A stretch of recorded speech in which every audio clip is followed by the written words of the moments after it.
Bon alors, troisième vidéo de la journée, à croire que je ne m'arrête plus. Je pense que je vais arrêter d'en faire après ça un petit moment quand même. Dans celle-ci, en fait, ça n'a pas grand-chose à voir avec ma maladie et tout. Je vais pas parler de ma maladie, je vais parler d'un livre que j'ai lu récemment. Donc c'est un petit peu quand même en lien avec la maladie mentale, enfin pas vraiment, mais en tout cas avec le fonctionnement du cerveau.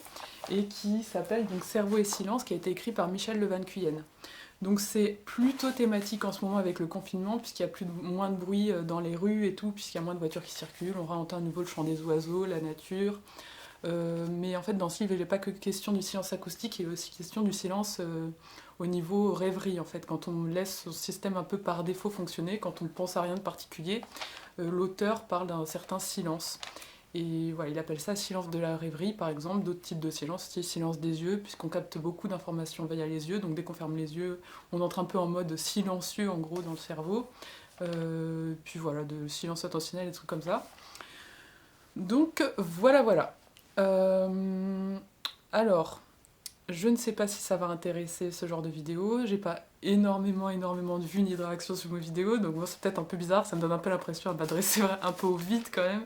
Mais enfin, je pense quand même qu'il y en a qui regardent mes vidéos assez longuement jusqu'au bout, et du coup, je le fais quand même.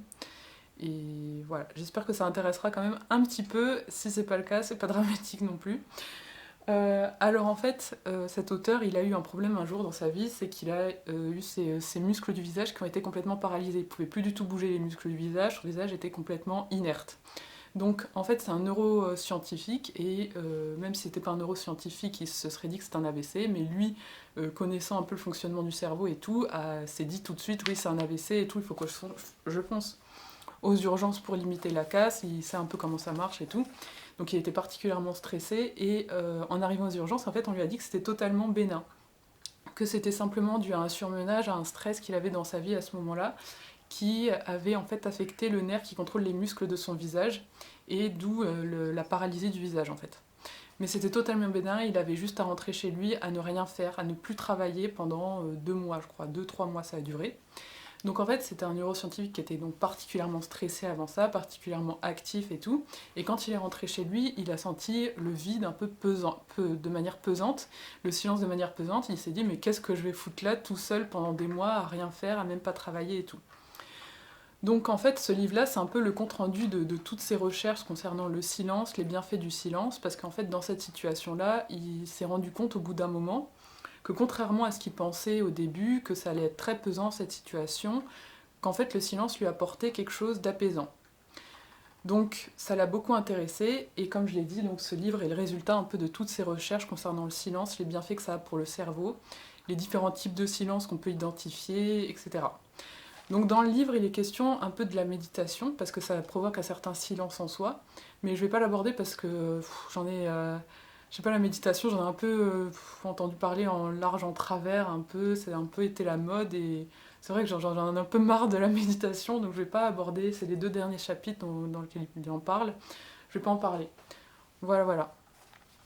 Donc, alors juste un petit mot sur la méditation, je pense que le problème, en fait, c'est ce qui m'a un peu dégoûté, c'est le fait que la psychiatrie s'approprie un peu ça, cette méditation, qu'on y voit trop un côté thérapeutique. J'ai lu un livre de, alors c'est Francis Midal, je crois. Bref, j'ai lu un livre de Midal, quelque chose Midal, qui parlait de la méditation, donc, et qui disait que d'y voir à travers ça un objectif thérapeutique, d'en faire des exercices par jour, et de la notion d'effort derrière la méditation, c'est totalement contre l'idée de la méditation, c'est totalement contre l'esprit de la méditation en fait. Bon, après, il y a différents courants de pensée et tout de méditation, enfin voilà, c'est sa manière de voir à lui. On trouve aussi des gens qui disent qu'il y a autant de méditation que de méditants et des trucs comme ça.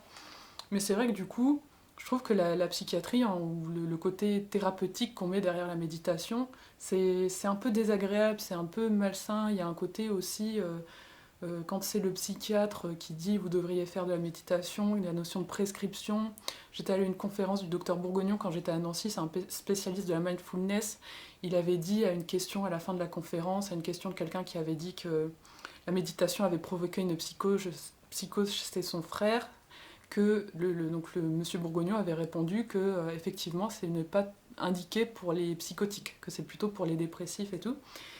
Et je trouvais que cette manière de voir, donc indiquer la méditation à telle ou telle personne, s'approprier en gros le pouvoir de dire vous pouvez méditer, vous non, vous oui, je trouvais ça malsain en fait. Parce que encore les médicaments, ça fait partie de... C'est quelque chose extérieur qu'on donne à quelque chose, à quelqu'un. La méditation, c'est un processus mental, c'est une manière d'être face au monde, face à soi. On entre dans un état particulier, on essaie de se relâcher, d'observer ses pensées et tout. C'est pas comme un médicament. Et je trouve quelque part qu'un psychiatre dise vous pouvez faire la méditation, vous non, ça lui accorde une légitimité, ça lui accorde un pouvoir comme ça qui n'a pas lieu d'être en fait, parce que c'est un fonctionnement du cerveau et chacun, on peut être parfois un peu avec un côté méditatif, je pense, sans vraiment s'en rendre compte à certains moments de sa vie, et c'est pas un psychiatre qui décide de ça, quoi. Je sais pas, je trouve qu'il y a un côté un peu malsain dans l'appropriation de la psychiatrie, de la méditation. Bon, après, ça tient qu'à moi, et bah, c'est en partie pour ça que j'ai pas envie d'en parler. Je pense que c'est personnel et que on médite comme on veut méditer et qu'on ne devrait pas en faire des exercices, la notion d'effort, etc. Je pense que personnellement j'ai une vie qui est assez de style méditatif, sans pour autant que je m'inflige tous les jours le fait de ne penser à rien à un moment, d'observer mes pensées. Pourtant je pense avoir un style de vie qui est assez contemplatif. Bon après quand je suis en délire là dernièrement c'était pas vraiment ça, mais généralement j'aime souvent aller me promener dehors à rien faire et tout, penser à rien de particulier. Voilà, c'est pas pour ça que je m'inflige des exercices, c'est plus dans un style de vie en fait. Bref, après ça dépend ce qu'on appelle méditation. Bref, je passe au livre du coup. Donc déjà, il aborde le silence corporel. Donc en fait, l'être humain, il est partagé en deux systèmes nerveux, le système nerveux central et le système nerveux périphérique. Et le système nerveux périphérique est constitué de la voie sympathique et de la voie parasympathique. La voie sympathique, c'est celle qui s'active quand on est sous pression, quand on est en action dans la journée, quand on fait plein de choses, quand on est stressé et tout. Alors que la voie parasympathique, c'est l'inverse, c'est ce qui va permettre de se relâcher quand on rentre chez soi et tout. Donc le système sympathique, il gère l'irruption d'émotions, alors que le système parasympathique lui permet un retour à la normale. Donc avec le stress, avec la cortisol qui est sécrétée quand on active le système sympathique, donc la cortisol c'est l'hormone du stress, il va y avoir, si ce système est suractivé, il va y avoir une baisse des défenses immunitaires, parce que le cortisol est très mauvais pour les défenses immunitaires. Et le système parasympathique et sympathique sont les deux systèmes qui gèrent le rythme cardiaque, la pression artérielle. Donc s'il y a un dérèglement entre ces deux systèmes-là, la personne va être mal, quoi, va être en mauvaise santé. Et donc... c'est du ASMR. Et donc si le système sympathique par exemple est trop activé, qu'on ne se relâche pas assez, qu'il y a un déséquilibre entre les deux, ça va notamment provoquer la hausse du risque de cancer, puisque le cortisol, le stress, ça augmente aussi ce risque-là. Voilà, bref, donc ensuite il aborde un peu la respiration, le fait que quand on a une respiration lente et profonde, en fait ça va synchroniser les activités du cœur et l'activité du cerveau, enfin le rythme cardiaque et l'activité du cerveau qui va entrer dans une sorte de mode veille. Donc ça je suppose que c'est plutôt le système parasympathique qui est activé à ce moment-là. Et en fait il faut savoir à propos du rythme cardiaque que le stress ça diminue la variabilité cardiaque. Dans le fonctionnement du cœur, ce qui est important, en fait, ce qui est un très fort indicateur de santé, c'est la variabilité cardiaque, la variabilité de la fréquence cardiaque. Et quand on inspire et qu'on expire profondément, normalement à l'inspiration, la fréquence cardiaque augmente et à l'expiration, la fréquence cardiaque diminue. Si pour un individu, pour une personne, quand il inspire et il expire fort, la variabilité cardiaque ne se fait pas, que la fréquence cardiaque ne se fait pas, que son cœur bat trop régulièrement, c'est très très mauvais signe pour sa santé. Et ça a été montré depuis très très très longtemps, depuis l'an 280 apparemment, donc voilà. Ensuite, à propos du silence acoustique, une exposition chronique au bruit, ça diminue la capacité d'une personne à réguler son cortisol. Donc le cortisol, c'est impliqué dans les défenses immunitaires. Il y a une étude qui a montré que pour 68 enfants qui étaient atteints de bronchite, quand on les exposait un peu au bruit la nuit, donc je suppose que c'était pas non plus un bruit énorme, que ça permettait quand même de dormir, et ben leur défense immunitaire diminuait et l'évolution de la maladie était moins bonne. Voilà, donc le bruit c'est mauvais pour la santé. Ensuite, il parle d'une expérience qu'il a fait dans une chambre anéchoïque où il y avait... Alors, une chambre anéchoïque, c'est un endroit où il n'y a aucun bruit.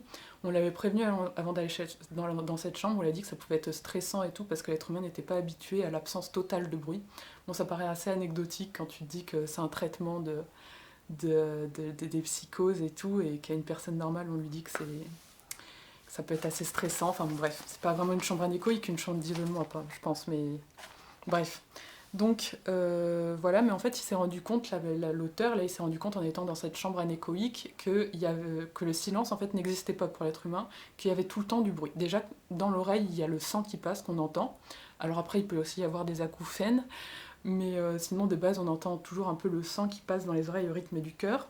Et puis, il peut y avoir des bruits intestinaux, il peut y avoir des craquements articulaires et tout. Et du coup, l'être humain, en fait, ne peut pas être dans le silence total. Et il y a un compositeur qui s'appelle John Cage qui a créé une composition qui s'appelait 4 minutes 33, où en fait un pianiste venait sur scène, s'asseyait devant le piano et ne jouait pas. Donc la première représentation de ce truc-là, les gens dans la salle, c'était un peu interloqués, ils ont dit mais il se fout de notre tête là, qu'est-ce qu'il fait, tout ce compositeur, c'est n'importe quoi, on a payé notre place et puis il joue pas, enfin... Et donc ça, d'après l'auteur du livre, là, ça montre à quel point les gens sont addicts au bruit. À quel point le bruit, ça permet de combler un vide, de ne pas avoir peur, de se sentir vivant. Voilà. Ensuite, il parle du fait que le meilleur silence qui puisse exister, c'est le silence de la nature. Alors, il y a une expérience qui a été faite qui a montré que les gens qui se promenaient dans la nature, comparés aux gens qui se promenaient dans un centre commercial, avaient des bénéfices beaucoup plus grands concernant la diminution de leur dépression et l'augmentation de la confiance en eux. Au Japon, il y a des trucs, il y a des bains de forêt, ils font des bains de forêt qui sont connus pour avoir des effets bénéfiques sur la défense immunitaire, le rythme cardiaque, la pression artérielle. Et il y a une étude qui a montré que 2 jours de promenade en forêt consécutifs provoquaient des bénéfices jusqu'à 1 mois plus tard. Voilà. Alors, ensuite, il y a une autre expérience qui a montré cette fois-ci que se promener dans la nature avait des bénéfices même sur les capacités intellectuelles. Il y a des personnes qui ont été testées intellectuellement, ensuite ils sont allés en forêt, et les scientifiques leur ont fait des défis, qui leur ont fait passer des petits défis qui demandaient créativité et logique, hein, des petits défis complexes. Et apparemment, il y a eu une hausse de 50% de leur performance quand ils se promenaient dans la forêt. Voilà. Alors, la nature, ça a des vertus quand on s'y promène. Donc il y a les bruits, mais ça a des vertus apparemment uniquement déjà avec la vue. Il y a une étude qui a montré que les personnes à l'hôpital qui avaient vu sur la nature, donc j'imagine que simplement un arbre ça suffit, ils utilisaient moins les antidouleurs et ils partaient de l'hôpital plus tôt, un jour plus tôt en moyenne. Et pareil pour les prisonniers en prison, donc ceux qui avaient vu sur la nature allaient moins souvent à l'infirmerie. Donc quand on est à l'hôpital en prison, apparemment, il vaut mieux avoir vu sur un arbre que sur un mur de briques. Voilà, ensuite l'auteur il parle de ASMR. Alors l'ASMR c'est l'Autonomous Sensory Meridian Response. Moi j'écoute beaucoup d'ASMR, c'est très efficace sur moi. En fait ça provoque parfois au son d'un certain... Alors déjà l'ASMR qu'est-ce que c'est il suffit d'aller voir des vidéos, vous tapez ASMR sur YouTube, vous allez tomber dessus. Bon, je suppose que là il y a des gens qui regardent mes vidéos. Bon, bref, donc il faut taper... Donc en fait c'est... c'est en fait, donc il y a des vidéos sur YouTube d'ASMR, en fait les gens vont faire plein de petits bruits, vont tapoter sur des choses, vont couper des cheveux, brosser des cheveux, ils vont chuchoter et tout. Et en fait ces petits bruits, certains vont provoquer des genres de frissons qui partent moi ça part du haut du dos, ça peut remonter jusqu'à la tête, des deux côtés de la tête, voire sur les membres périphériques. Et c'est le genre de frisson qu'on peut ressentir par exemple si on écoute une musique qui nous touche profondément, si on est dans un état émotionnel un peu particulier où la musique fait vraiment écho à ce qu'on ressent au fond de soi, on peut ressentir des frissons parfois. Et voilà, c'est ce qu'on peut ressentir sous ASMR. Après, tout le monde n'est pas sensible à l'ASMR. Et en fait, ce processus, ça se base apparemment sur la dopamine. Donc la dopamine, apparemment, les schizophrènes et tout en ont quand même pas mal, je pense. Moi, en tout cas, je dois en avoir quand même pas mal parce que j'adore l'ASMR et j'en écoute tout le temps. Voilà. Donc voilà, et je pense que d'ailleurs, si je prenais les neuroleptiques, je ne ressentirais pas la détente que me procure l'ASMR. Bref. Ensuite, l'auteur parle du silence attentionnel, donc il parle un peu des open space, que c'est pas forcément le mieux pour la productivité, parce que si t'es dérangé par un collègue, il te faut un peu plus de 20 minutes pour te remettre dans le travail que tu fais au même niveau de concentration. Voilà, le bruit, ça gêne pour se concentrer et tout. Bref, il parle un petit peu de ça, il parle du lien entre stress et performance, que ce lien a été montré en 1908 par deux psychologues américains qui ont montré qu'en fait, bon ça c'est assez connu, hein, mais qu'un stress minimum était bénéfique à la performance et qu'au-delà d'un certain niveau, ça inhibait la performance, ça crée même de la terreur. J'ai ressenti ça souvent quand j'étais en prépa. Enfin voilà, et donc en fait le cortex préfrontal il est très sensible au stress. Le cortex préfrontal, c'est le siège des fonctions exécutives, c'est l'ensemble de processus cognitifs de haut niveau, et c'est ce qui va en fait s'activer, c'est la zone du cerveau qui va être activée quand on va devoir s'adapter à l'environnement, s'il y a un changement dans l'environnement. Quand on fait des actions routinières, le cortex préfrontal est moins activé. C'est ce qui va, le cortex préfrontal va permettre de faire un tri dans les informations, savoir ce qui est important, pas important. Il va avoir un rôle intellectuel et dans la concentration. Donc le cortex préfrontal, en parenthèse, dans la schizophrénie est on dit souvent qu'il est dysfonctionnel. Je pense que c'est particulièrement vrai dans les crises, ça je veux bien le croire, par exemple sur une notion de tri de ce qui est important, pas important. Je perçois le fait par exemple que quand je suis en crise, je vais voir des choses, je vais tout interpréter, je vais tout prendre au premier degré, je vais croire que tout est important, tout ce que je regarde a une signification et tout. Et c'est peut-être lié à cette dysfonction du cortex préfrontal qui ne fait plus la différence entre ce qui est important, pas important, et qui prend toutes les informations visuelles à disposition et il les met tous au même niveau, tout au même niveau. Voilà, voilà.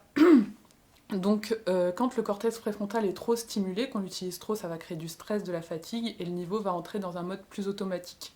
Et au bout d'un certain temps, si c'est trop, si on ne s'arrête pas assez, bah ça fait le burn-out, dont les deux grands symptômes sont l'érosion des émotions, avec une sensation de vide en soi, et d'être insensible au monde, donc avec une perte d'empathie, et la dépersonnalisation, avec une perte de sentiment de soi, de contrôle de la situation.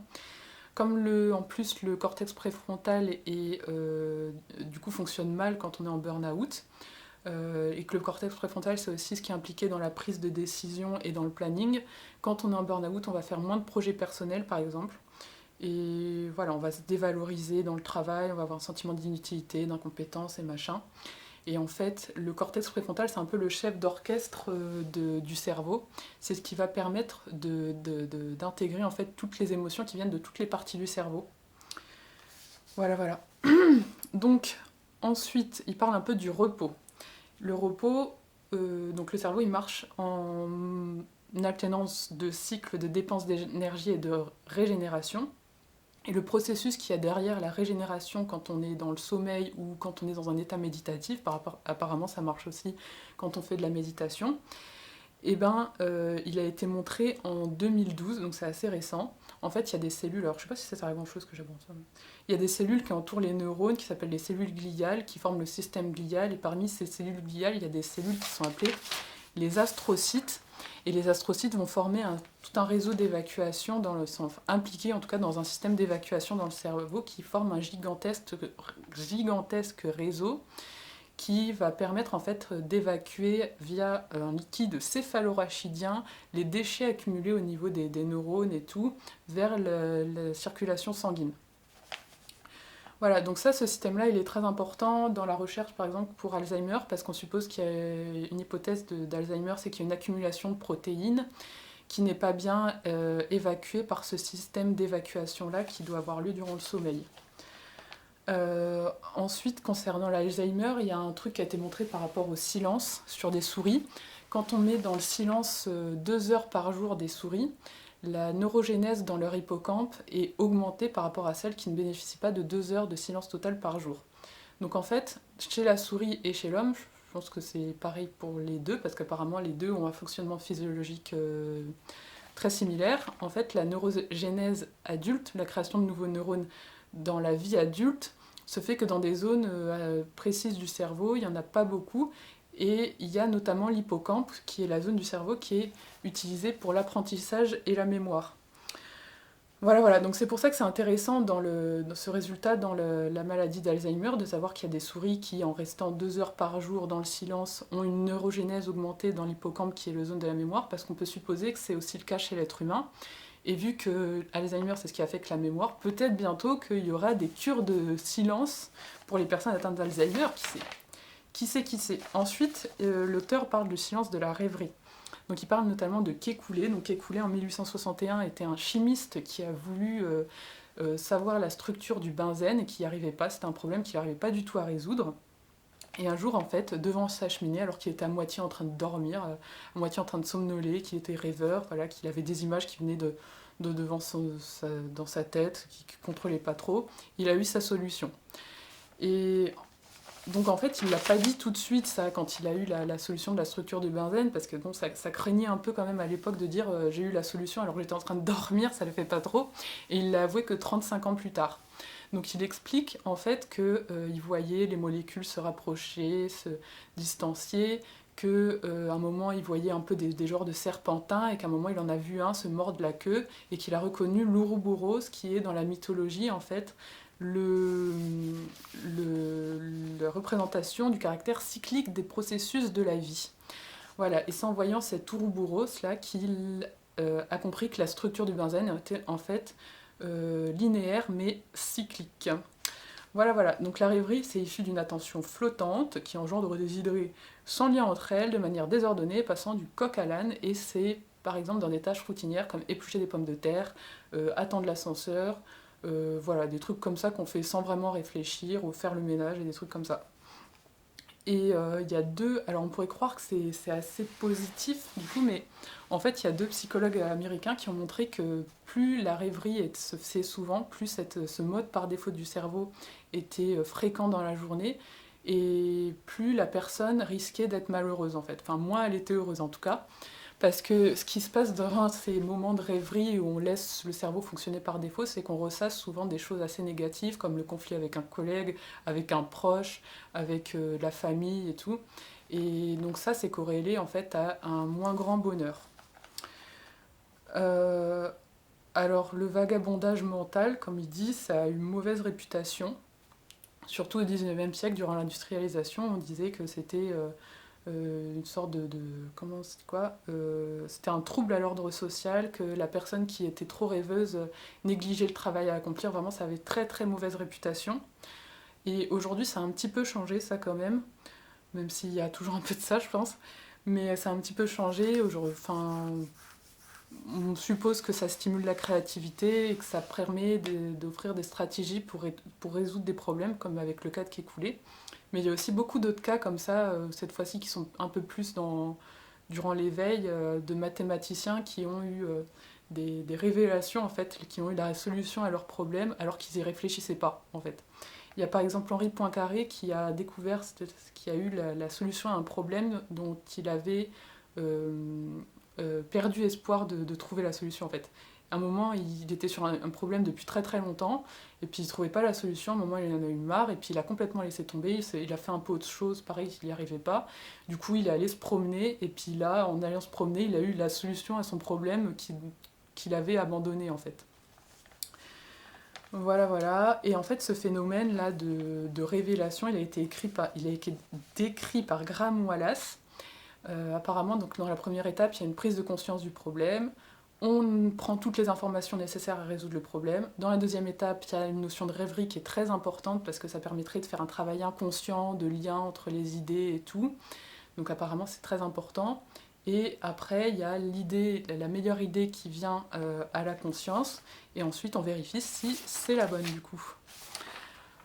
Voilà. Et donc ces moments de révélation qui sont liés à la rêverie, ils ont très rarement lieu au lieu de travail, plutôt chez soi quand on est détendu. Et ça, c'est aussi montré par un exemple du coup d'une personne assez connue qui s'appelle Darwin, qui a eu l'idée de sa théorie de l'origine des espèces, pas durant ses voyages, où voilà, il a récolté plein de données, mais quand il était de retour en Angleterre, tranquillement chez lui, en train de lire un livre. Voilà, donc c'était un livre de Malthus. Et voilà, donc avec tous ces exemples et tout, apparemment, pour résoudre un problème, il vaut mieux ne pas l'attaquer de front. qu'il faut parfois mieux ne rien faire pour qu'un travail inconscient puisse avoir lieu. Et Bergson parle même de travail d'incubation qui s'effectuerait dans le sous-sol de notre conscience. Moi, je trouve ça assez passionnant de se dire que le cerveau, il fait un travail tout seul et qu'après, il vous apporte tout seul la réponse. Voilà, si c'est vrai pour des scientifiques, c'est peut-être un petit peu vrai pour les gens normaux. Bon, après, moi, du coup, je suis un cas un peu particulier. Bon. Euh, alors, voilà, donc des idées nouvelles qui surgiraient de nulle part à ce moment-là, des moments de révélation, après avoir maturé. Voilà, voilà. Ensuite, il y a des tests qui ont été faits par Extung pour essayer de voir un peu comment fonctionnait le cerveau des personnes très créatives. Et donc il a fait passer des tests à des étudiants qui étaient les plus... Donc il a sélectionné les plus créatifs et il a observé leur réseau, enfin comment fonctionnait leur réseau, leur cerveau par défaut. Et apparemment, chez ces étudiants, leur cerveau, par défaut, brillerait beaucoup plus de dynamisme quand on les laisse libres de penser. Et donc cette créativité, en fait, la créativité de ces personnes-là, qui le sont très particulièrement, donc créatifs, et ben ce serait lié à un système exécutif qui est beaucoup moins... qui inhibe moins leurs pensées. Donc le système exécutif, c'est le cortex préfrontal, du coup. Quand il est sous-activé, ça va permettre de baisser le contrôle des pensées, et donc le cerveau va être plus dynamique, imprévisible et tout, et on va plus avoir il va plus y avoir d'idées, des nouvelles associations et tout qui vont pas être réprimées. Donc chez les personnes créatives, en fait, particulièrement créatives, avec plein d'idées et tout, des associations d'idées, il y aurait une hypofrontalité, donc moins d'activité dans le cortex préfrontal, qui permettrait de lever l'inhibition des fonctions exécutives et de lever l'autocensure. Voilà, et en fait, cette hypothèse que la créativité, de certaines capacités latentes serait levée par une inhibition du cortex préfrontal, ça a été plutôt confirmé, même si c'est pas prouvé, mais plutôt confirmé par le fait que des personnes ayant des lésions au cortex préfrontal aient développé des talents artistiques extraordinaires, entre guillemets. Et le plus connu, c'est Derek Amato, qui, à 40 ans, en fait, après une commotion cérébrale, s'est découvert un don pour la musique et pour le piano en particulier. Donc après, je sais pas ce que ça veut dire vraiment, un talent artistique extraordinaire. Enfin, en tout cas, apparemment, le cortex préfrontal, en étant détruit, aurait réveillé chez cette personne des capacités latentes qui étaient réprimées avant. Voilà, ça c'est une hypothèse de Bruce Miller. Voilà, voilà. Ensuite, l'auteur parle un peu du sport, du fait que dans le sport, il faut être dans le contrôle, mais pas trop non plus. C'est pour ça que Didier Deschamps, dans les équipes de foot, pour gérer son équipe de foot, en particulier au championnat du monde, et ben, il disait soyez détendus, mais pas trop non plus. Enfin voilà, c'est un équilibre à atteindre en fait, que le maximum de performance, c'est pas le maximum de concentration et tout. Et donc pas que dans le sport, un petit peu de distraction, ça permettrait d'améliorer les performances intellectuelles. Il y a une expérience qui a été faite de clignement intentionnel, donc il y a deux informations qui ont été données à la suite l'une de l'autre chez des participants, donc un chiffre, une lettre sur un écran, séparés par un tout petit intervalle, et pareil le chiffre, la lettre donnée dans un petit intervalle de temps. Ceux qui ne faisaient rien quand ils obtenaient ces deux informations ne percevaient que la première, comme si toute l'attention était concentrée sur la première information, ne laissant pas assez d'attention pour capter la deuxième, alors que ceux qui écoutaient de la musique durant le test, où les deux informations étaient données via l'écran, enfin, comment dire, donc il y a l'écran, il y a un chiffre, une lettre qui alterne avec un tout petit intervalle de temps entre eux, petit intervalle de temps où l'information est mise à l'écran. Si le participant ne fait rien, il ne capte que la première information, le chiffre ou la lettre, et pas la deuxième, alors que si le participant écoute de la musique, qu'il est donc un petit peu distrait, il va arriver à capter les deux informations. Donc en fait, le maximum d'attention, ce n'est pas lié à un maximum de concentration. Un petit peu de distraction, ça augmente le niveau d'attention. Voilà, c'est un équilibre à atteindre. Et ensuite, l'auteur, là, dans ce chapitre sur le silence de la rêverie, il revient un peu sur la notion de vagabondage mental et il dit que c'est aussi ce qui va permettre d'enrichir sa mémoire autobiographique. Quand on rêve un peu comme ça, quand on fait rien, on a souvent aussi des souvenirs qui reviennent de sa journée et c'est ce qui va permettre d'ancrer dans sa mémoire des événements de sa vie. Et c'est ce qui va aussi permettre du coup ensuite d'utiliser ce qu'on appelle la mémoire du futur, qui est propre à l'être humain, qui est une capacité qui apparemment utilise beaucoup de capacités du cerveau humain. Donc, ce qu'on appelle la mémoire du futur, en fait, c'est quand on utilise la mémoire du passé pour se projeter dans le futur. Là, l'auteur parle par exemple du moment où il s'imagine que ses enfants ouvriront... Oula. Il parle du moment comment dire, de sa projection du moment où ses enfants ouvriront ses cadeaux de Noël. Voilà, ça c'est un truc propre à l'être humain qu'on appelle mémoire du futur, qui fait appel à plein de différentes capacités. Voilà, voilà. Alors ensuite, il parle un peu du silence de l'écoute. Alors, l'écoute, c'est comment dire, c'est quand on écoute quelqu'un, ça demande beaucoup d'efforts, plus que celui qui parle, parce que ça demande de faire taire un peu sa voix intérieure, de mettre en sourdine ses pensées et de laisser en fait l'autre entrer dans son intimité. Voilà. Ensuite, par rapport à l'écoute, plus au niveau de l'attention, en fait, quand on suit une conversation, le cerveau humain ne peut être vraiment attentif que 8 secondes. Donc en fait, quand on est en conversation avec quelqu'un, ça se base surtout sur la mémoire. Voilà, je pense que c'est intéressant. Donc je reviens sur la notion de mettre en sourdine ses pensées pour écouter vraiment quelqu'un. Donc ces pensées-là qu'on a, on a toujours un discours intérieur en soi, ce qui fait que c'est parfois un peu difficile d'écouter l'autre.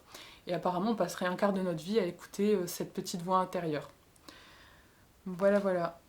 Je sais pas si c'est très intéressant de dire ça en fait. Alors, l'écoute silencieuse de l'empathie, ça se base sur les neurones miroirs. Alors moi j'adore les neurones miroirs, je sais pas pourquoi. En fait, c'est ce qui va permettre de se représenter les états mentaux des autres, les neurones miroirs. Quand on fait une action, ils vont être activés, et quand on regarde quelqu'un faire une action, ils vont être activés. C'est aussi eux qui sont impliqués dans l'apprentissage, c'est très important. Et c'est ce qui fait aussi les neurones miroirs, donc quand on est au théâtre, on va se sentir à la place de l'acteur. Voilà. Donc dans l'écoute, en fait, c'est bon pour la santé, pour la personne qui est écoutée. Il y a une étude qui a montré que les femmes qui avaient un cancer, qui avaient un ou deux amis sur qui compter et qui les écoutaient, avaient 4 fois moins de risque de mourir de ce cancer. Et voilà, donc ensuite il parle un... Bon alors forcément la caméra avait plus de place. Cette vidéo est encore beaucoup trop longue, mais bon c'est pas grave. Alors, j'en étais où? Oui, donc en fait, quand on est écouté, ça a des bénéfices pour la santé, et quand on écoute aussi, ça a des bénéfices pour la santé, parce qu'en fait, le fait d'avoir de l'empathie pour quelqu'un, ça sécrète de l'ocytocine, et l'ocytocine, c'est une hormone qui est associée au calme, à la confiance, à la sérénité. C'est aussi l'hormone qui favorise les comportements maternels, et donc en fait, l'ocytocine, ça va permettre donc déjà de contribuer à un certain talent social, mais aussi ça va avoir des vertus analgésiques et dopant du système immunitaire. Voilà, donc si vous voulez être en bonne santé, il faut être écouté, mais si vous n'êtes pas écouté, vous pouvez éventuellement écouter les autres, ça aura aussi des effets bénéfiques. Voilà, voilà. Donc, ensuite, il parle un peu du silence des yeux. Donc, il rappelle qu'aujourd'hui, on est souvent sur les smartphones, sur la tablette, que c'est catastrophique pour le sommeil de regarder des écrans avant de se coucher et tout. Bon, ça, on a assez entendu parler. Ensuite, il dit que la vue, c'est les informations principales que capte le cerveau, que 85% du cerveau est utilisé pour traiter les informations liées à la vue, alors que 9% c'est pour l'audition et 6% c'est pour le toucher plus l'odorat. Voilà, donc quand on ferme les yeux, le cerveau, il a une grande source d'informations qui est enlevée, donc ça le repose. Et il y a une étude, alors je n'ai pas noté vraiment les détails, mais il y a des recherches qui ont montré apparemment que dans une certaine situation, enfin je ne sais plus exactement, mais dans une situation apparemment que les participants clignaient beaucoup plus des yeux que nécessaire pour hydrater en fait l'œil. Et l'hypothèse qui est avancée, c'est qu'à chaque clignement d'œil, en fait, ça coupe un peu les informations que reçoit le cerveau, et c'est une manière de le reposer. Donc le clignement des yeux, ça ne servirait pas uniquement à hydrater les yeux, mais aussi à reposer un peu le cerveau en fait. Voilà, ensuite il parle un peu de la sieste de Dali. Alors Dali, en fait, pour se reposer, parce qu'apparemment il dormait pas la nuit, il dormait toute la nuit, mais bah, du coup pour se reposer, il avait une sieste un peu particulière pour éviter que ça dure trop longtemps. Il se mettait dans un endroit confortable assis, il prenait des clés dans sa main, il mettait une assiette sous sa main et du coup il fermait les yeux. Et au moment où il commençait à s'endormir, sa main du coup était moins forte, il tenait moins les clés, elle tombait dans l'assiette, ça faisait du bruit, il se réveillait et puis il se disait que la sieste était suffisante du coup à ce moment-là. Bon, moi, si je faisais une sieste réveillée par des bruits de clés dans une assiette, j'aimerais pas trop, mais bon, lui, c'était sa manière de faire. Alors apparemment, un moment de repos, c'est 10-15 minutes pour tirer le max de bénéfices. Pareil, moi, ça, je suis pas capable, quand je suis un peu fatiguée et que je me mets à me reposer, c'est 1h30. Voilà, et en fait, et enfin, je terminerai par une information que j'ai beaucoup aimée, c'est que, en fait, l'empathie, quand donc pour ressentir de l'empathie envers quelqu'un, alors l'empathie c'est se représenter les états émotionnels de la personne qui est en face de soi. Et donc pour savoir, pour se représenter ces états émotionnels, c'est important de voir le visage de la personne, de voir ses mimiques et tout. Mais c'est aussi important le son de la voix, l'intonation de la voix, parce que c'est aussi ce qui fait circuler les émotions. Et il y a une étude qui a montré qu'en fait, quand on ne regardait pas quelqu'un dans les yeux, quand on écoutait simplement le son de la voix de la personne qui parlait, et ben, les participants arrivaient à mieux détecter leur état émotionnel que quand ils voyaient le visage de la personne. Comme si, en fait, en coupant les informations visuelles, et ben, les informations auditives étaient mieux perçues et ça amplifiait la capacité à comprendre la personne en face et à identifier ses états émotionnels. Donc moi j'aime bien parce que j'ai tendance à ne pas regarder la personne dans les yeux. J'ai souvent eu des réflexions de personnes qui me disaient que je les regardais pas dans les yeux et tout. Mais peut-être qu'avec cette explication, du coup, ça veut dire qu'en fait, j'ai un certain instinct de comment mieux détecter l'état émotionnel des autres, une certaine plus grande empathie au final. Non, bon, c'est peut-être un peu idéaliste de dire ça, c'est peut-être surtout parce que j'ai peur que je regarde pas les gens dans les yeux quand c'est le cas. Mais bref, voilà, de pas regarder les gens dans les yeux, ça permettrait apparemment d'après une étude en tout cas, de mieux détecter leur état émotionnel et de faire preuve de plus d'empathie en fait.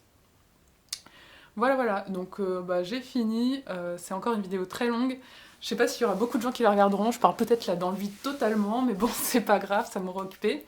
Et je vous souhaite une bonne journée, à bientôt, et j'espère que ça vous aura intéressé. Si vous êtes allé jusqu'au bout de la vidéo, n'hésitez pas à le dire dans les commentaires, je pense qu'il n'y en aura pas beaucoup qui diront ça dans les commentaires, mais n'hésitez pas à le dire, s'il y a des trucs qui vous ont intéressé particulièrement, n'hésitez pas à le dire. S'il y a des études là dans le livre que vous voulez que je cite ou que je vous dise d'où elles sortent, vous pouvez le dire aussi, je vous dirai qui c'est et tout. Et voilà, j'ai tout dit. Du coup, j'ai pas abordé la méditation, mais j'ai expliqué pourquoi au début. Voilà, bon, à toutes.